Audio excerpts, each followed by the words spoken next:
You're listening to CRST, the podcast from Bryn Mawr Communications. Hi, everyone, and welcome to another episode of CRST, the podcast. I'm Jill Maher, and I'll be your host. I'm a consultant and recruiter with more than 25 years of experience in the healthcare industry.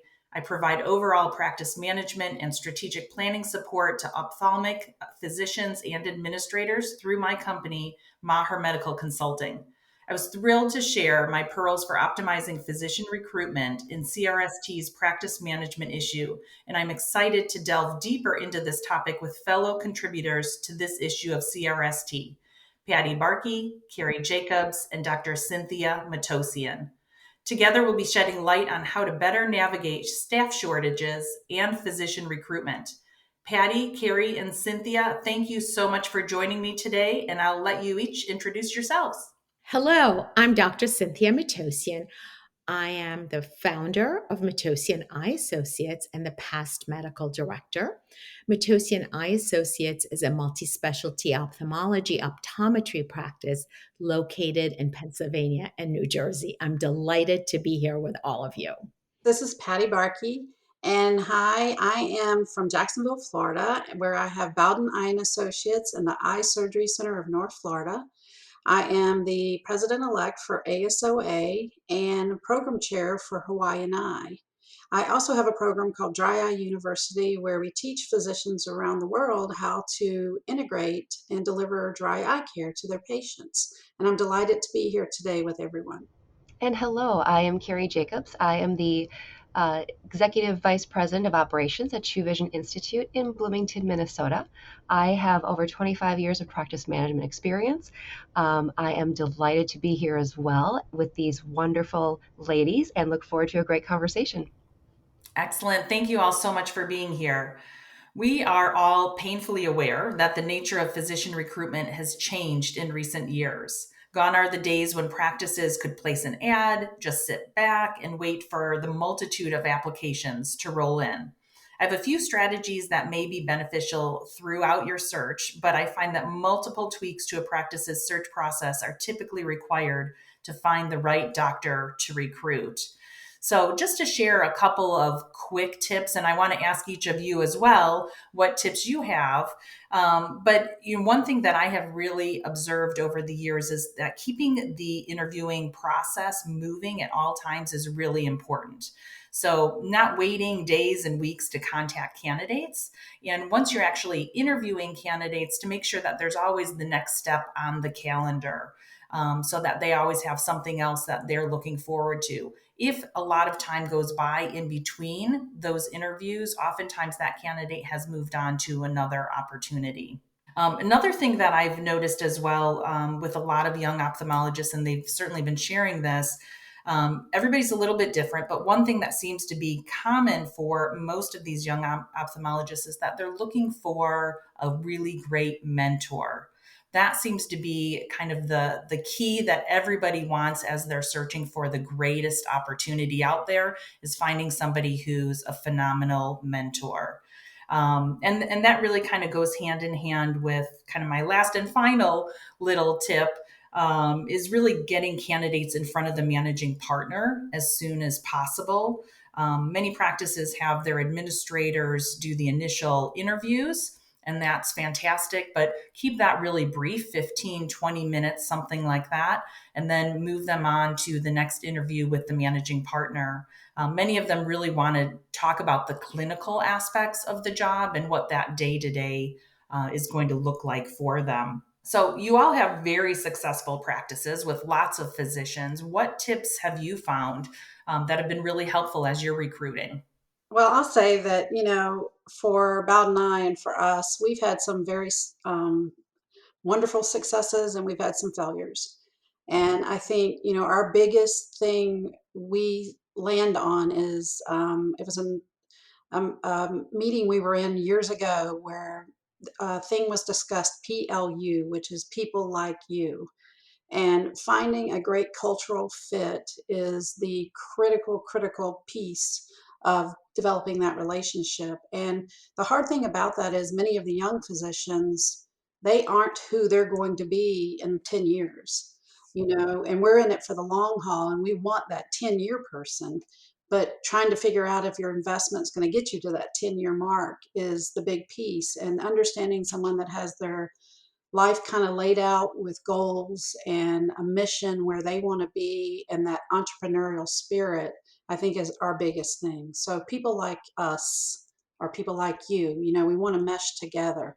A stark cultural change or difference just doesn't mesh well together.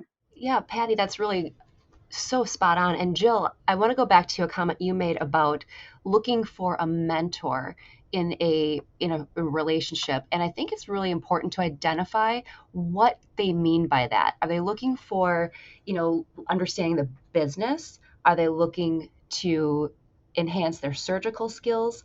Are they looking to understand the patient conversation? Because what mentorship means for different people is so different, and you want to make sure that the goals align, because if they are looking for a mentor in a physician partnership that isn't congruent with the practice philosophy, then that may be a really bad match, even if it is seemingly a good individual. Patty and Carrie, those are really fantastic points. A few other pearls that I want to add to the comments that have been made so far are actually two. One, to find the person who's going to be that perfect fit, Patty, like you alluded to.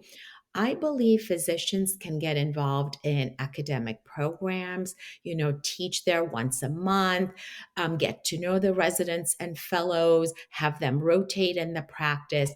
This way, you're getting a feel of that person, and that person is getting kind of an insight to your practice. This way, you can assess each other, so to speak, and see if potentially one of those candidates will then want to join your practice. And the second point is about the mentorship that both of you commented on, Carrie and Patty, is what some of these young docs are looking for is more transparency, especially when it comes to financials. They don't understand this language. It's something that they haven't been taught in medical school, residency, and fellowship.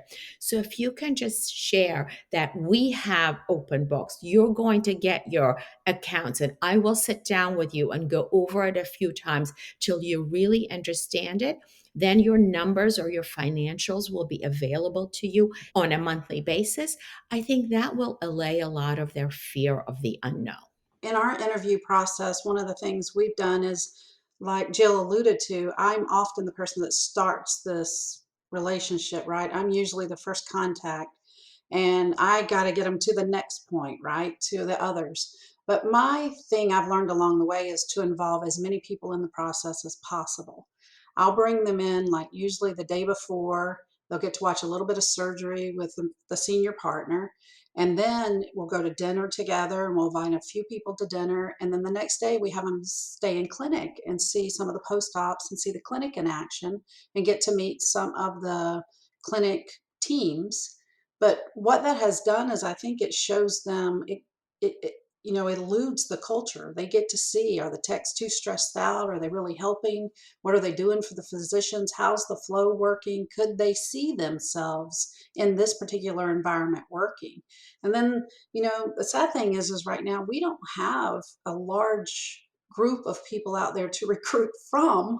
So being very cautious not to just settle because you just need a body, I think is really, really important. In addition to that, Patty, we found, and I'm sure you do this too, that if there is a partner or a spouse, to include them when you're bringing them into your practice. We've learned too that sometimes the spouse may be more the issue than the candidate that you're interviewing, and making sure you know what that relationship is like is also a critical piece in the interview process. And another really important point is the young doctors looking to join a practice. are always concerned about how are they going to build up their volume of patients and surgical cases. So if you can kind of review that up front with them and say, we have a plan. Yes, you have to take some responsibility, and these will be the tasks that we want you to complete. We're open for your feedback. But as a result, this is what we're doing too to build up your book, so to speak. Then the doctors will see that, okay, there's a concerted effort. It's not just all on me, it's also on the practice and the managing partner and the administrator and the whole team to make everybody successful. And that's so important because I think, Dr. Matossian, and you could probably speak to this, but when you're in a practice where you have a senior partner, which all three of us, you've been a senior, Carrie's got one, I've got one. Many times, most times, that senior partner developed their practice on their own, walking the streets, getting the referrals, doing everything to get this practice to where it is. And sometimes their mental mindset on how this person's going to have things given to them or have things fed to them, which now we can do because we're a larger practice, because that legwork's been done. Having that discussion is real important with a senior partner, and how they interact with this new interview person too is important. Oh my gosh, that is so true. I have seen it multiple times where there are some senior partners who expect all of the new doctors walking in the door to give as much sweat, blood, and tears that they have over the years. And it's maybe not as necessary anymore. And it also sometimes scares away candidates. So it does need to be presented a little bit differently now when you're interviewing young ophthalmologists, for sure. Yeah, you don't And have to walk up the mountain in the snow barefooted on the way. Yeah, Both ways. yeah, that's right. Until you get holes in your shoes, right? right.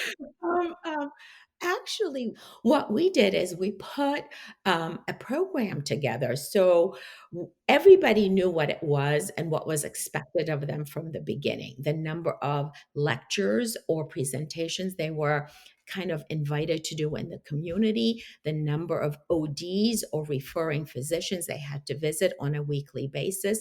And it was over a 1 year period. They did a lot more of that when they first started, when they may not be on as many insurances and may not have as busy a schedule. They have more time to get out and meet the docs in the community. And then that tapered over the 12-month period as their schedules got busier.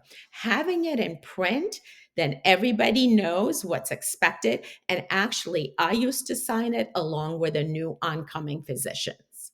Yeah, but I think you have to be careful there too, because sometimes you could have the best surgeon with an entrepreneurial spirit who's going to be hugely successful, but really doesn't want to go get face to face with people, doesn't want to be a speaker, doesn't, they really just want to do their patients and do medicine. And that's a hard thing that, we don't turn away a great candidate because they may buck having that part, marketing themselves. That's hard, I think. Some people can't market themselves. I mean, they just can't. You're right, Patty, but at least the community needs to know who they are and vice versa. Right. You Yeah, have to have someone go with them. absolutely. Mhm. You know what I like about that, and I think what the key is setting expectations, and making sure that you're setting realistic expectations, but also that the expectations are met on both sides. Because everybody's coming to the table with different expectations, and you just want to make sure that they align to make sure that you have long term success. Well, just shifting gears slightly, another significant challenge facing ophthalmology practices is staff shortage. I'm hearing it from every administrator who I speak to and every physician. So, Patty, Carrie, Cynthia, your article outlines several strategies for maintaining a successful practice despite the challenges of staff shortages. Much like physician recruitment, the standard approach of posting a job opening online and selecting the best candidate is totally insufficient for today's job climate. So, what are you doing differently to bring in staff members? And even before I even get to that question, I was reading the article and I love that you have a catchphrase at the top that says creative flexibility is key. I love that. And I was wondering if you could explain what that means. I think that was Carrie in the article, maybe. I'm not as flexible as Carrie is. Um, I think, yes, you got to be flexible, but you got to be careful with flexibility too, because you have a team in which you're trying to merge new people into. And if you get too flexible, suddenly there's no one here at 8 o'clock to see the patients that are coming in because they prefer to work at 9 o'clock. So flexibility, yeah, I like, Carrie, enlighten us. You're flexible. Well, yes, I am flexible to a point. I think, I have some single moms in the practice that, are excellent workers, yet they have the responsibility of getting the kiddos on the bus. And while they want to be here at 7:30, they can be here promptly at 8 o'clock and ready to be on the floor, where I have, you know, other single or non, maybe their kids are grown or they don't have that same constraint where they're able to be here early and then they are happy to be off early. So, I try to create the picture that is a win-win for everyone on the team. So there is no animosity or, feeling like only certain people are carrying all the weight. So in that respect, I'm able to retain employees by providing a little bit of flexibility where otherwise, if I don't, then we're running short and then everyone's unhappy. So, that has worked really, really well. In addition to, I've had a couple really incredible technicians that have left the practice for Florida, Patty. um, and yet they wanted to remain part of our business. So, I was able to keep them on staff, utilizing them in a triage position, getting health histories in advance, and kind of doing some remote work that way. And it's been really incredible. It helps the team internally, and it's helped me retain really great talent that otherwise, would have been lost to Bowden Eye Care. Well, we did similar there too. And I think when you're looking at where to get new people from, it's, first off, how to keep the ones you have. And we had a couple that were leaving that had been long-term employees, and they're working for us in the call center. One's in Alabama and one's in Pensacola, and they're part of our call center. No one can tell that they're not right in our office but maintaining that, and that's a flexibility piece too. And we wouldn't offer it to just anyone. They were true loyal employees who had demonstrated the ability to do such a thing. And I'm sure that was Carrie's position with those individuals as well. So, in that sense, yes, the flexibility.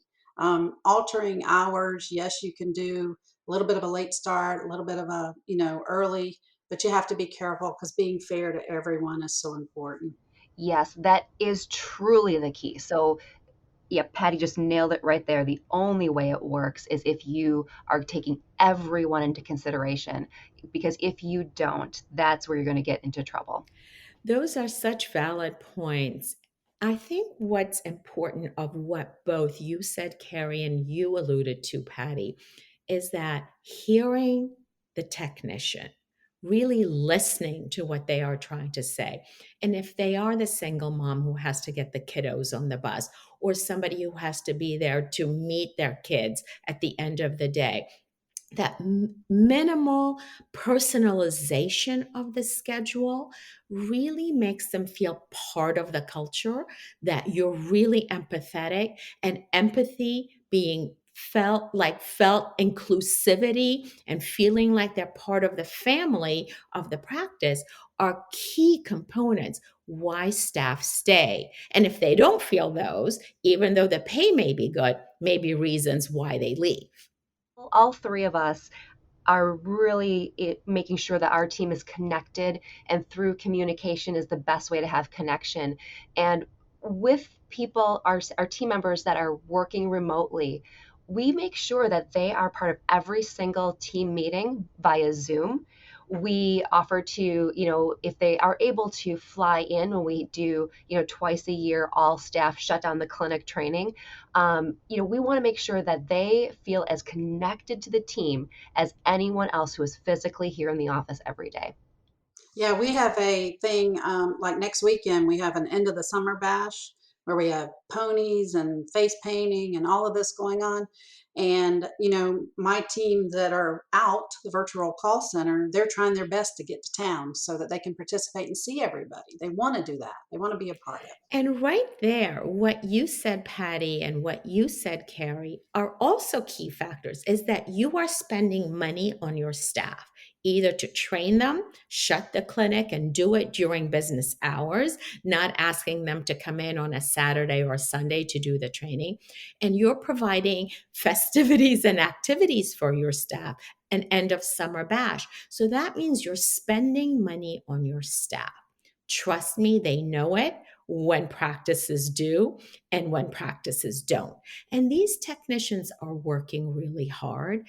Some kind of appreciation, whether in the form of training and or activities, goes a very long way. And what I'm finding when I am recruiting new employees is they are looking at everything. They are dissecting your website. The first thing that I'm hearing is your Google reviews are amazing, which tells me that they are researching your company before they're even choosing to interview with you. And, I recently just did a Zoom interview with a potential employee that gave me like specific words that she was pulling out of our Google reviews and off of our website, where she said that she felt connected to what we are doing in our organization, which is why she chose to apply with us. And so that takeaway from that is it's not just about a job anymore. It is about what kind of culture do I want to work in today's environment? And is that going to satisfy and fill me up as an individual that is contributing to the greater good in society? Yeah, and you can create that culture to the point that, unfortunately, if you have someone that you bring in and they don't work out, I've had a couple of situations where we've had to let a couple of people go because they just weren't the right fit, right? Either work ethic or whatever. And we've learned that we have to do that earlier than later, because when people want to be a part of a culture and they feel the warm and the fuzzies and they want to be there, they get very angry if you eliminate them from that opportunity, even if they're not performing and they're not doing the right things. So, yeah, culture is everything, and creating that environment where they're proud to be a part of it, they're proud of outcomes that take place, they're proud of seeing the patients and getting to know the patients. All of that's just so important. I've been dealing with some health things and I've been going to different practices, and you can feel the culture when you walk in the door. As a patient, you can feel it. And I want staff that are proud of what patients feel when they walk in the door. That empathy is one of the most important things when recruiting, I think, figuring out the empathy component of an individual. So, Patty, would you say that, what you feel when you go to other specialties and specialists through your own personal experiences is more transactional, more of a transactional kind of feeling versus, a human feeling? Yes, I've seen a lot of that. Very transactional, not returning phone calls, not answering calls. My call center answers on a ring. They do not use a machine that, has a voice, anything. The first ring. I dread calling a physician's office where I have to sit and listen. I can't. I'm a multitasker, and I've already forgotten what you said and which button to push because I was doing something else, right?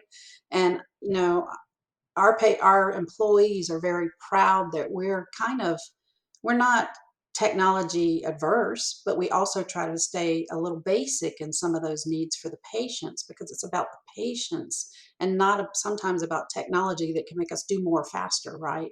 It's about, can the patient keep up with that technology and what we're offering to them too. So yeah, I like that when you walk in the door that somebody at the front desk, wants to look up and smile and greet you and welcome you in and thank you for coming. That's so important, I think. When you're in the process of interviewing, obviously culture is incredibly important, and all three of you have amazing practices. How do you communicate or explain the culture that you have, or do you let the candidates observe to really feel what that culture is in your practice? Well, I think we do a little of both. Most of the time, they come in and they're filling out an application and they're sitting in the waiting room. And I don't like to do virtual interviews. I only do them occasionally because I want them to have to come into our environment. I want them to have to handwrite that application because I have attention to detail is huge for me. And I have some stuff built into the application that if they miss it, it's like you know. So I want them to have to feel all of that. So by the time they get through that and they're walked back to our conference room where we do interviews, usually they have a comment about, your front desk was so nice, your people were so nice, they have comments about that. And that's what we want to hear from them, that they've noticed what they've walked into. And the other thing about that right now is, and I'm sure Carrie's noticed it too, is about 8 out of 10 interviews you set up right now does not show up. They just do not come to the office. They disappear. They don't return phone. They don't answer calls. Yeah, and that's, I think, the reason why I still do virtual interviews, because it helps me eliminate that problem a little bit too. So the virtual for me is 15, 20 minutes. And if that candidate, one, shows up, and two, kind of passes, my bar a little bit, then they come in for a, shadowing interview basically with the team. And I do also a paper application when they come in as well, Patty, because I do agree 100%. You can use all the technology in the world to make sure that your resume is beautiful, but can you actually write a sentence? Can you actually, are you truly literate? And do you see those little, Easter eggs that you hide in your application process to see if they catch those details? How about you, Dr. Matossian? I think creating a comfortable environment for the interview also goes a long way because a lot of these applicants, most of whom are younger women, although that mix is changing, can get very intimidated and frightened and may not come across as confidently as they truly can be. So I think creating that supportive environment, a place where they can really answer the questions you're asking them during the interview makes also a big difference, and that's up to the interviewer to create that setting. Good. And where are you all finding great candidates? Where should practices be looking for candidates? Well, we do, obviously the internet, ads and things like that. But I love to be in a restaurant where I have a waitress that is just phenomenal and has that attention to detail. And usually the first thing I'll ask is, what else do you do? Is this, I try to find out without doing it rudely if this is their life, if that's all they do. And if you find somebody that they've just been looking for a right opportunity to get into something that's really a day job, I've found some wonderful people that way. It works. Jewelry stores, high end. If you're doing a lot of high end services, you can find people out there in everyday walks of life that could walk into medical, never thinking they could come into medical and be very successful. Even positions in cosmetic counters at department stores, sometimes the I guess traffic through these stores isn't what it used to be. And these women are looking for other more secure positions. And they have never thought about ophthalmology. Most of them don't even know what it means, let alone spell with the extra H in there. But if you help them out and say it's eyes and it's eye technicians, and really, the sky is the limit, you're really, piquing their interest. I agree with both of those strategies. And I think that, I kind of equate ophthalmology similar to cosmetic dentistry or dermatology to help them get a framework that it's not your general practitioner. It's not what you think of when you think of healthcare. And I think framing, giving them an idea, a picture in their mind, helps to pique the interest a little bit more, and we've had success and we've had failures by recruiting, that way, because if someone is truly a server and really wants to be in that type of environment, it's kind of hard to make that flip unless they truly are looking for, like a work-life balance in their life, because like those type of hours of a server, can serve other purposes if they're, maybe going to school, or, like Patty said, what else is happening in your life that you're choosing this path because working for our practice may not align with the constraints you have elsewhere in your life. Yeah, and then, the other thing we've done is utilize our staff, our team we have now, and offered like a recruitment bonus to them if they have a friend or find someone who they think would be the perfect fit. And they've become a little stingy with who they will refer because they want to be successful, because it's a reflection on them. But then offering them a bonus if this person, usually it's paid at the 90-day mark when the person has successfully gotten implemented into the practice. But that's been one area that has worked well with us, because then they have an automatic, like, mentor, kind of a partner that's going to help them navigate through the system as they learn us more and more. So that has worked as well. And I wonder if that also helps too with bringing in new employees that will fit into your culture. If it's friends or family members that they like, it's going to, hopefully they will fit into the culture a little bit better. Exactly. And Jill, one other thing it does, we had a similar program as well, is immediately create that mentor. Just like we discussed, young physicians are looking for physician mentors when they come into a practice. Trust me, technicians are looking for mentors as well. They don't know where to sit when they go to, let's say, the break room, or what the processes are for getting a cup of coffee.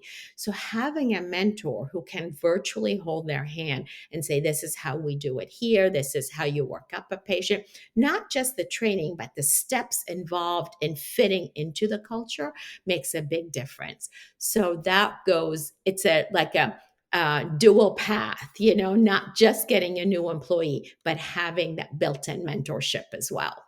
Absolutely. So, just one last question. Is there anything that practices can do to remain successful when staffing is an issue? Are there any digital solutions or anything else that you utilize for your practice? Yes, there are digital solutions. I'll kind of let Patty and Dr. Matossian kind of head that up. But I think the key thing when you are running short or have some staffing issues is leadership has to pitch in and walk the walk, because if a leader is sitting in their office just kind of making sure, like, okay, we're covered, we're good, but yet these great people are just running their tails off and burning the candle at both ends, you know being on the floor, showing the support, pitching in wherever you can, I think that in and of itself really helps bridge that gap that's happening when you're short staffed, as well as be sure to then thank the people at the end of the day, provide really great feedback, like, hey John, thank you so much for working 10 hours today. I know that was tough for you, but I really appreciated everything that you did. That goes so much further than throwing money at someone, or I don't know, compensating in a different way, but being on the floor, pitching in, and then showing that appreciation, I think is really the main thing in being successful there. And also being on the floor as a managing partner or physician gives you a real feel of how hard the technicians are working. If you're just hiding in your office and come out when the light goes on that a room is ready, you may not see the amount of steps they're putting in, how many questions they're answering for the patients, and how the phones are ringing nonstop, which is a good problem to have.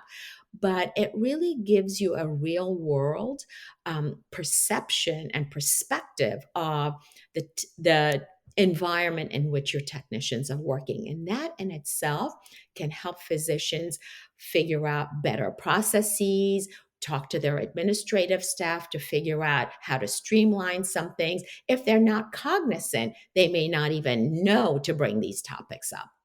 Yeah, I think, obviously it depends on the size of your practice and how much you can do. And the three of us have been fortunate to be in practices where we can get out there and walk the walk and talk the talk. And I realize there's some larger practices where that's harder for an administrator to do. But I think when you have a sense of where they're struggling, like Dr. Matossian says, when they bring up things that are important to them, that's where you can start looking at the technologies that are out there. How can we work smarter? but not change our culture so completely that it is disarming to the patients or to the providers. Sometimes the providers can get disarmed if what do you mean this is now, we're using a technology, you want to kind of educate everybody, keep it very transparent. But we've done a couple of things like and we are usually, which I'm sure the other two ladies too, are that practice where people call and say, hey, I've got this new thing. We want to test it. We want to see how it works.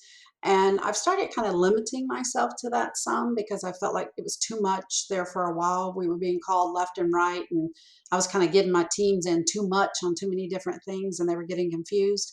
But like right now we're using, which is a new product that may come out, as Navigator.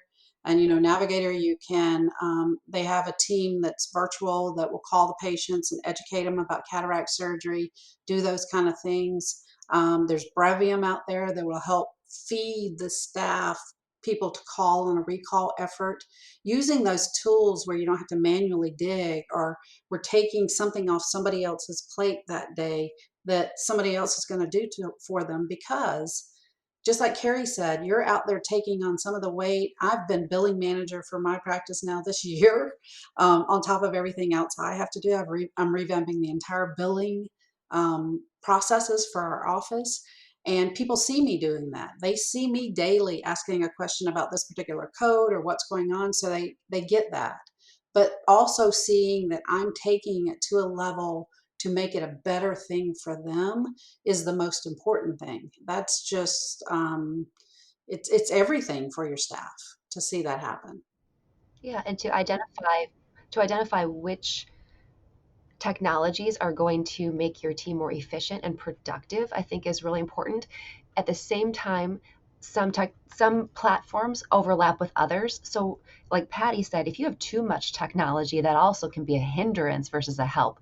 So identifying what's really working, what do we need, what can we eliminate, what can we streamline, takes a lot of work, but the whole purpose of that is to help with efficiencies and processes without taking out the human being, of course, to help your practice be more efficient in their processes.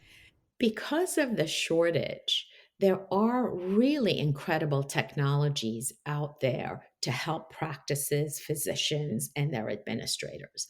So it's really up to us as well to stay on top of things, to understand and become aware of what these technologies are, their cost, because some of them are very costly and others are not.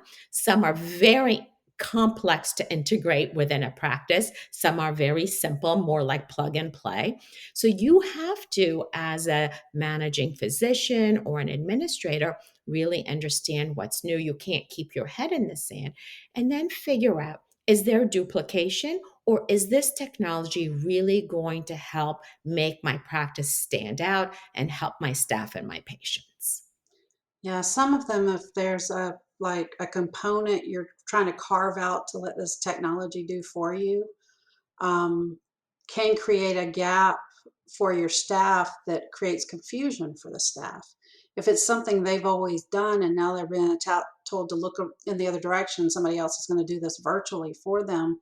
What I have found too, if you're not careful, is they start totally ignoring that aspect. And then the ball gets dropped somewhere and no one's noticing the ball's dropping.